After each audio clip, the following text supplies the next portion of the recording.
नमस्कार दोस्तों चंद्रशेखर नगीना की सीट पर चुनाव लड़ रहे हैं। एक पत्रकार ने उनसे एक सवाल पूछ लिया ओवैसी से हुई मुलाकात को लेकर। तो चंद्रशेखर ने दो टूक शब्दों में जवाब दे दिया कि क्या उनके हाथों में कांटे लगे हैं, क्या किसी से मिलना कोई अपराध है, क्या कोई उनसे मुलाकात नहीं कर सकता। और जो देश के हक की बात करेगा, जो हमारी जनता के हक की बात करेगा, गरीबों, मजदूरों, मजलूमों के हक की बात करेगा, मैं तो हर उस इंसान से मिलूंगा। बस दोस्तों, चंद्रशेखर का यही बयान और उसके बाद से यूपी की सियासत बेहद दिलचस्प हो गई। बात उस पर भी करेंगे, लेकिन उससे पहले थोड़ा सा नगीना सीट को समझ लेते हैं।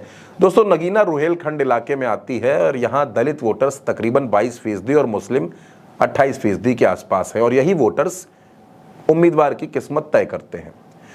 2019 के लोकसभा चुनाव में बीएसपी और सपा का जो गठबंधन था उसको 56% से ज्यादा वोट मिले और नगीना की सीट यहां बीएसपी जीत गई और बीजेपी को तकरीबन 1,66,000 वोटों से हार का सामना करना पड़ा।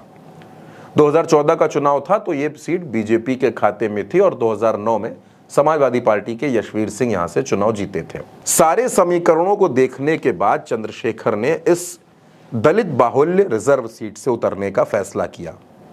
दोस्तों, एक दिलचस्प बात और है, 1989 में मायावती भी इस सीट से चुनाव लड़ चुकी हैं। अब इधर दूसरी खबर यह है कि उत्तर प्रदेश में ओवैसी ने अपना दल कमेरावादी की पल्लवी पटेल के साथ गठबंधन किया और पीडीएम बनाया, यानी अखिलेश यादव के पीडीए के सामने पल्लवी और ओवैसी का पीडीएम यानी पिछड़ा, दलित और मुस्लिम का गठबंधन। अब जब दोनों की ओर से एक जॉइंट प्रेस कॉन्फ्रेंस की गई तो पत्रकारों ने चंद्रशेखर को लेकर भी सवाल पूछ लिया कि अगर वो आपके साथ आते हैं तो उस पर आपका क्या रुख रहने वाला है।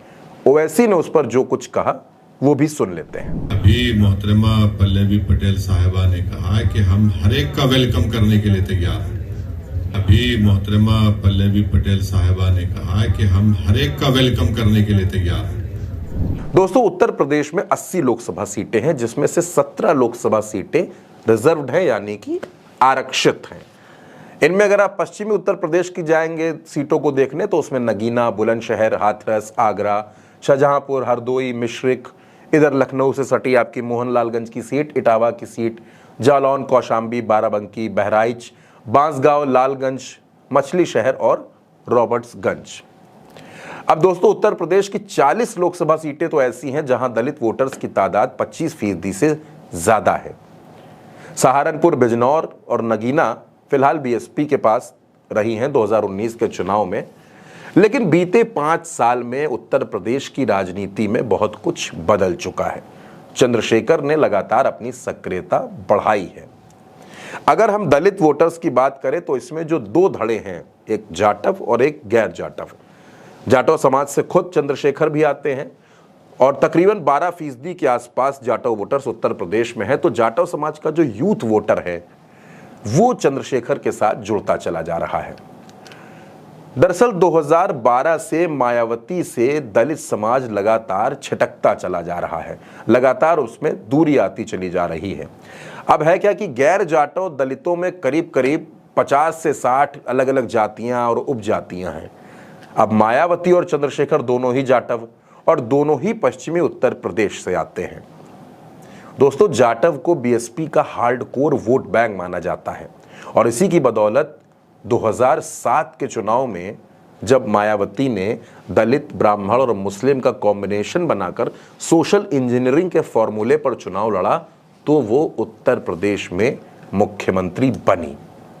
लेकिन इस बार समीकरण तेजी से बदल रहे हैं। अब हालात ये हो गए कि 2022 में जब विधानसभा चुनाव हुआ तो मायावती को 12% के आसपास ही वोट मिला, यानी कि उनका वोटर्स उनसे छिटकता जा रहा है। अब ऐसे में जिस कॉम्बिनेशन की बात हम आपसे कर रहे हैं, यानी पीडीएम, पिछड़े, दलित और मुस्लिम, इस कॉम्बिनेशन में ओवैसी, पल्लवी पटेल और चंद्रशेखर अगर ये तीनों एक मंच पर आ जाते हैं तो यकीनन बीजेपी हो या सपा हो या बसपा हो, तीनों के लिए ही मुश्किलें बढ़ने वाली हैं। क्योंकि उत्तर प्रदेश में मुस्लिम दलित वोटर्स ठीक ठाक संख्या में हैं और उसमें अगर पिछड़े भी जुड़ जाते हैं या खास तौर पर कुर्मी वोटर्स भी जुड़ जाते हैं तो पश्चिमी उत्तर प्रदेश की कई सीटों पर जीत हार के अंतर बदल सकते हैं, जीत हार के समीकरण बदल सकते हैं और चुनावी विजेताओं के चेहरे भी बदल सकते हैं।